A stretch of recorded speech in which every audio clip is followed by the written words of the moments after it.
2021 is off to a busy start for the cancel mob. Cancel culture has existed for a while, but it seems like with just a few months into this year, it's really ramping up. Today, on a return episode of Cancel This, we're going to really examine who's been canceled lately.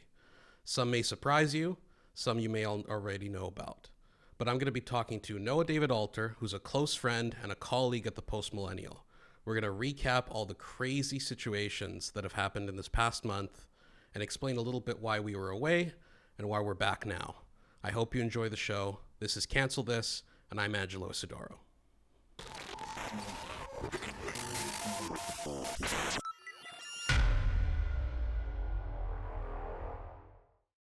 All right, so to discuss who got canceled this past month, I can't think of anyone better than my colleague and close friend, Noah David Alter at the Post Millennial. Noah, welcome.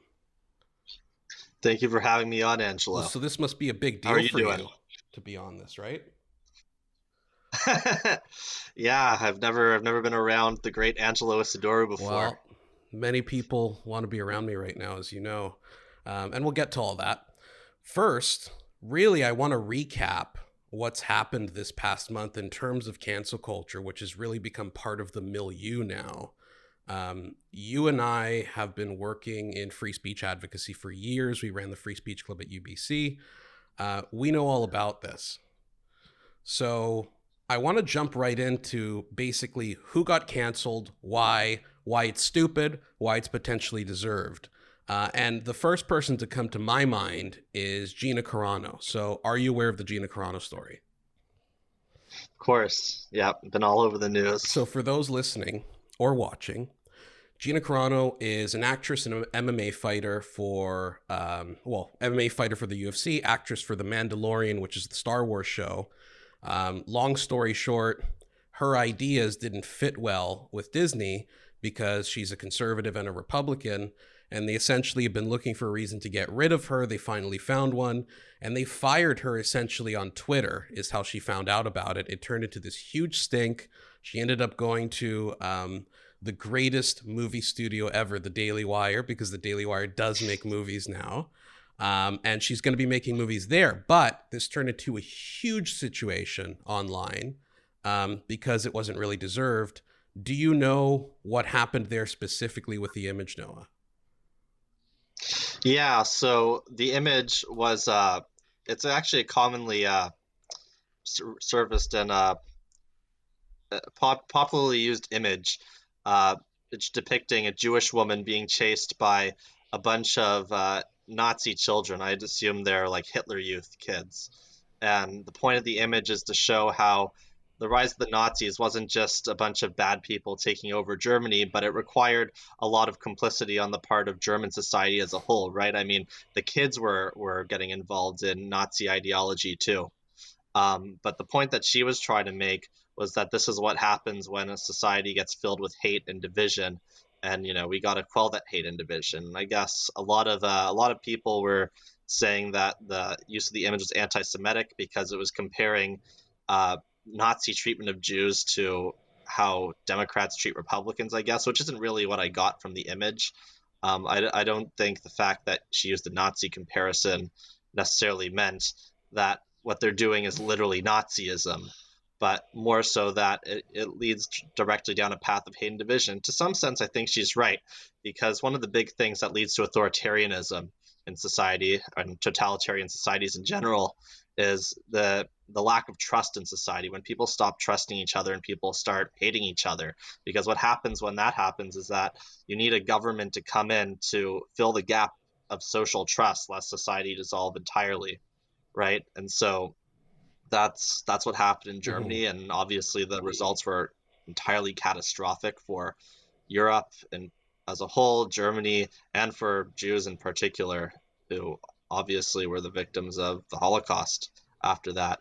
Not that I think we're going down that path, and I don't necessarily think Gina does either, but I do think she makes a valid point that a society that's full of hate and division and where people can't even trust their own neighbor is not a society that's going to stay free and democratic for very long.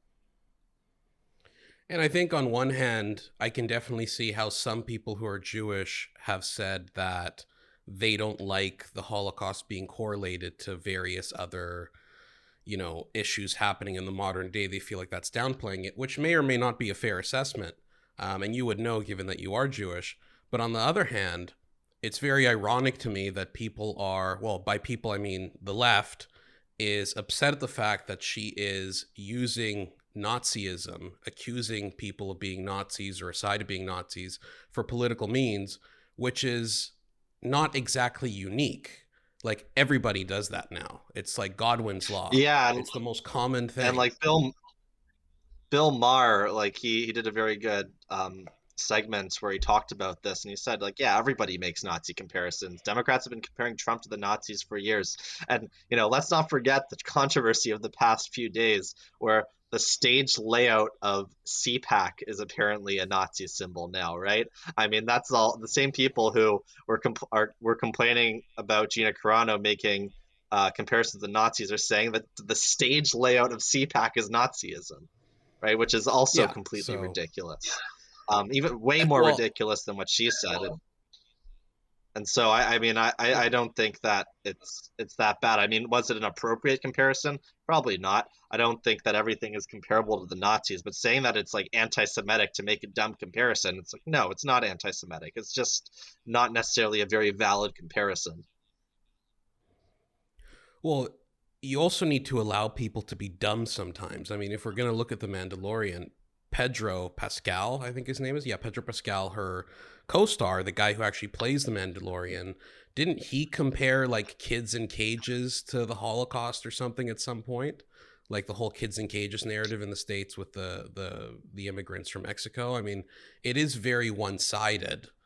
And I mean, if you want to talk about the hypocrisy of Disney, I mean, there's no shortage of material there, right? You can't make comparisons to the Nazis, but they can collaborate with people who are very comparable to the Nazis over in China and their genocidal policies against the Uyghurs, right? And I mean, this is yeah. something I write about a lot. So for those who don't know, um, the Disney when they released Mulan, which I think they released last year, was it? Sometime last year. Yeah, They I didn't did a lot watch of it. their filming in. Yeah, I didn't watch it either, but they did a lot of their filming in East Turkestan, which the Chinese refer to as Xinjiang, and in their credit sequence, they thanked a bunch of Chinese authorities, including the public safety authorities of Xinjiang, and municipal authorities, public safety authorities, which actually run these concentration camps, right? So that's okay for Disney to collaborate with people who run concentration camps, but make comparisons to Nazis, nah, not allowed.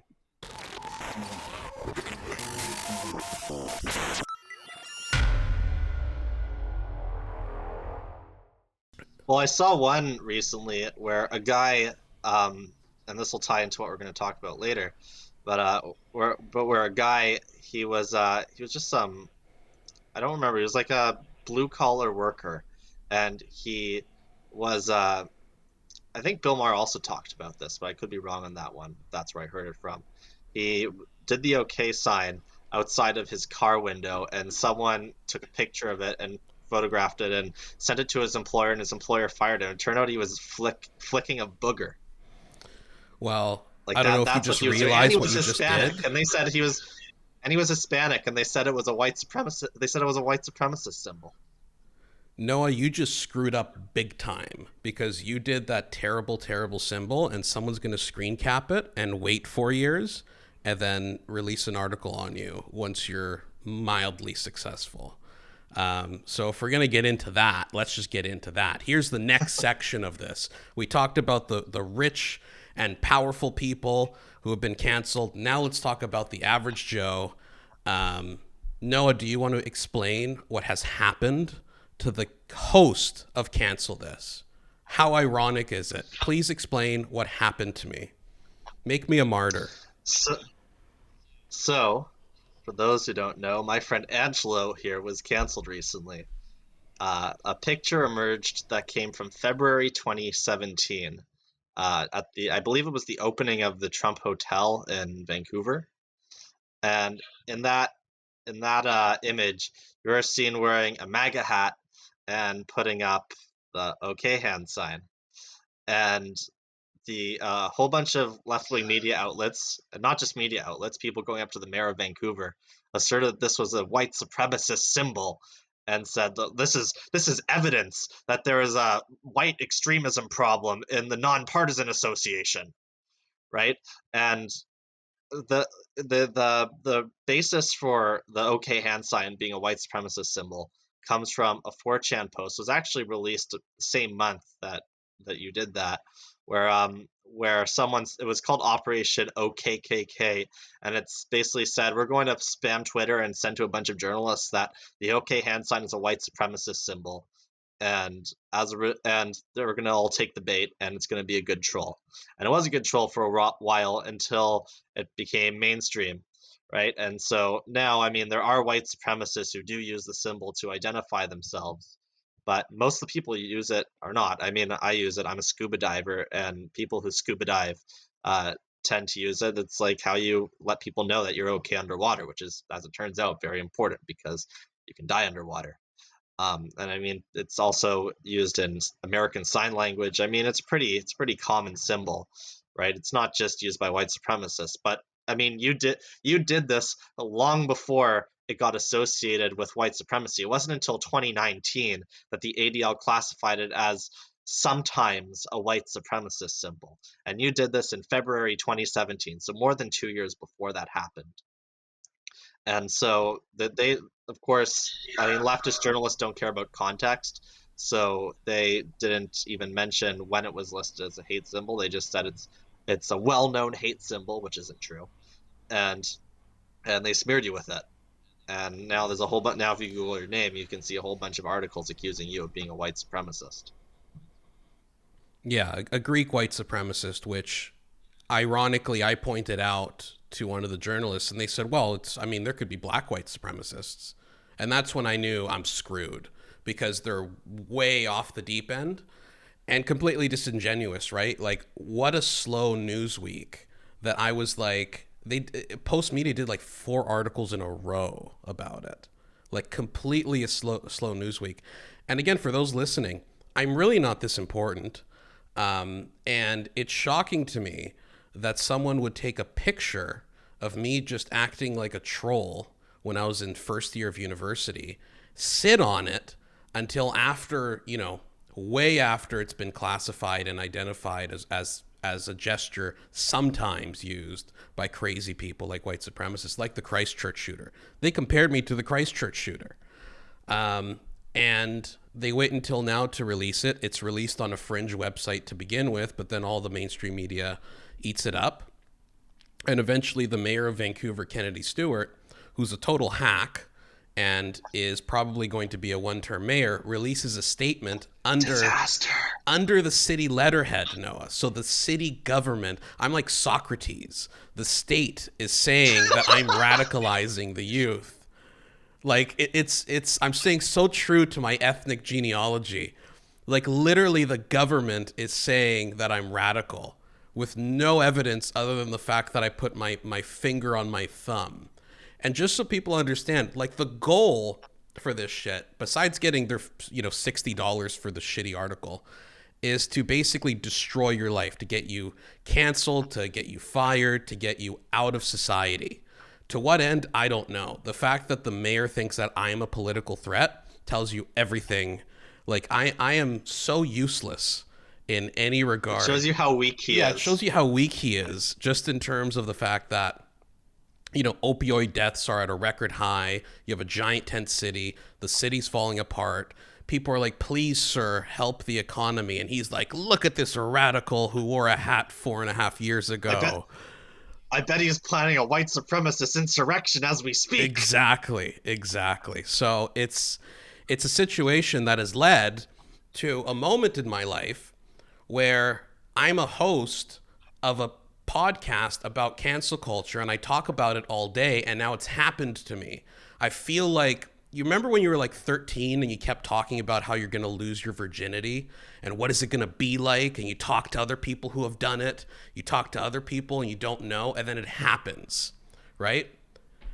For me, long after 13. But basically, that's what it's like. We talk about cancel culture all day. We write about cancel culture all day. But having it happen to you is a really messed up experience, because you have a few bad actors who fuel a mob of mindless idiots to basically attack you, contact your family, etc. So the only solution I have for it is to sue the hell out of them. And that's what I'm doing. I'm suing the Tai, which is the original outlet that released it. And I'm also going to sue the mayor because he used the government to basically persecute me and cancel me. So this is the situation I'm in. Noah has been fantastic in his support of me, especially given that this is someone who is Jewish. So either he's a masochist or what, to be supporting a big evil white supremacist like me. Although I know in their heads, I mean, jumping back to Mr. Shapiro, when we hosted Ben Shapiro, they called us white supremacists anyhow, even though he's Jewish. Well, So well, it's like last year, shortly after the Black Lives Matter protests started, there was a website that was released called No Fascists, and it talked about us, and it tried to bring up like proof that we're fascists, and it was so funny because it was trying to identify you as a fascist, and it showed a picture of you, and I looked at the picture, and in the background it says Rabbi Menachem Mendel Schneerson is the founder of Chabad, because you were in a synagogue when this photo was taken with Ben Shapiro, right? It's like, oh yeah, I'm sure that's the guy who white supremacists are posing in front of, Rabbi Menachem Mendel Schneerson.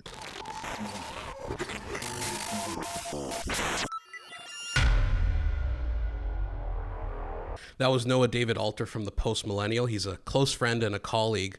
I hope this episode not only recapped how crazy cancel culture is becoming, but also why we were away. I've been dealing with a personal issue where I, the host of Cancel This, have been canceled now myself. I fundamentally understand what it feels like, even though I am nowhere near as important as these other figures. Before leaving you, I also want to plug the Post Millennial store. For those watching, you'll see that I'm wearing a toque or a beanie, however you pronounce it, of the Post Millennial logo. We have other great products there, and I feel incumbent on me to share that with you. But let me know what your thoughts are. Let me know what your thoughts are on my own cancellation, as well as Gina Carano and other figures that may or may not have deserved it. It's a really strange time we're going into right now, and I hope that I can continue to produce interesting conversations for you that will not only educate you, but also keep you really informed in an entertaining way. That is my goal with this channel, or with this show, I should say. We have other great shows on this channel, and I hope you continue tuning in and supporting me. Thank you so much.